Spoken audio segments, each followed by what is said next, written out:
না, তাই তো? বেশ, আমি নিজেই বেঁচে খাচ্ছি।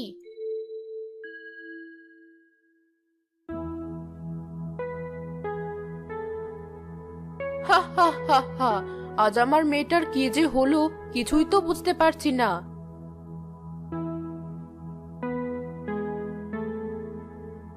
কি গো, একা একাই হাসছো? ভূতে ধরেছে নাকি? না, তোমার মেয়ের কাণ্ড দেখে হাসছি। জানো তো, কোথা থেকে এতগুলো মাছ এনেছি। সে নাকি মাছ ভাজা খাবে। কি বলছো?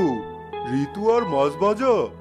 তার বলছি কি, শুধু কি তাই, তার মাছ ভাজা খাওয়ার এতই তাড়া, আমার কাজ আছে বলে নিজেই ভাজতে চলে গেল।